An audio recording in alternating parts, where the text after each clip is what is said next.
Isa ito sa mga pinakatanong ng mga Hunter x Hunter fans.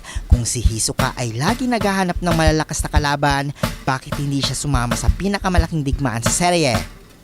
Bakit hindi niya hinamon sina Neferpito, Yopi, Puff o maging si Meruem mismo? Ang sagot ay mas komplikado kaysa sa simpleng wala siya doon. Una, abala si Hisoka kay Chrollo.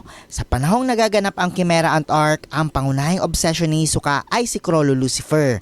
Matapos masil ang nen ni Chrollo sa York New Arc, desperado si Hisoka na maibalik ito upang matuloy ang pinapangarap niyang laban sa leader ng Phantom Troop. Kaya sa halip na habulin ang mga Chimera Ants, mas nakatutok siya sa paghahanap kay Chrollo at sa paraan para maalis ang sumpa ni Kurapika. Sa madaling salita mga idol, mayroon ng target si Hisoka bago pa man lumitaw si Meruem. Pangalawa, lihim ang Chimera Ant Extermination Mission. Hindi basta-basta ipinakalat ng Hunter Association ang impormasyon tungkol sa Chimera Ants. Ang extermination team ay personal na pinili ni Isaac Netero. Kasama nito sina Morel, Nov, Knuckle, Shoot, Gon at si Killua. Hindi kabilang si Hisoka sa mga napili. Bagamat posible niyang malaman ang tungkol sa mga ants, sa kalaunan, wala siyang direktang dahilan para sumali sa operasyon. Pangatlo, hindi interesado si Hisoka sa mga hayop. Ito ang pinakamalaking revelasyon na kalaunan ay pinaliwanag mismo ni Yushuhiro Togashi. Ayon sa karakterisasyon ni Hisoka, ang excitement niya sa pakikipaglaban ay hindi lang tungkol sa lakas. Ang gusto niya ay isang personal, one-on-one na laban sa isang tao na may potensyal at personalidad na makapagbibigay sa kanya ng kasiyahan. Para kay Hisoka mga idol, ang Chimera Ant ay mga nilalang o beast. Kahit gaano pa sila kalakas, hindi sila ang uri na kalaban na nagbibigay sa kanya ng thrill. Kaya kahit alam niyang napakalakas ni Meruem at ng Royal Guards, hindi yun sapat para maakit siya.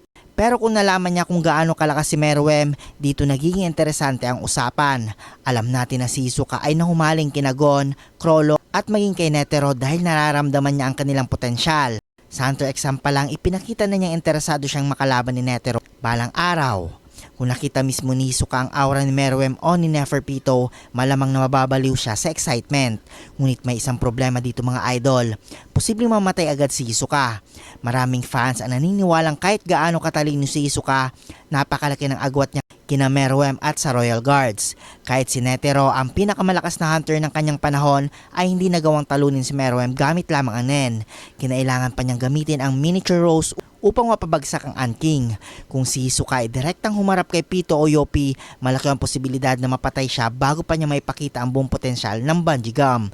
Marami ring fans ang naniniwalang ito ang isa sa mga dahilan kung bakit hindi siya isinama ni Togashi sa Chimera Ant Arc. Sa perspektibo ng kwento, may isa pang dahilan mga idol. Ang Chimera Ant Arc ay nakatuon sa tema ng pagiging tao. Habang si Meruem ay unti-unti nagiging mas makatao dahil kay Komugi, si Gon at Killua naman ay nahaharap sa kanilang pinakamadilim na emosyon.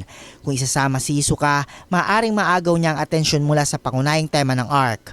Ang kanyang presensya ay magbabago rin sa direksyon ng kwento dahil malamang nagugustuhin niyang hamunin agad ang pinakamalalakas na karakter sa eksena.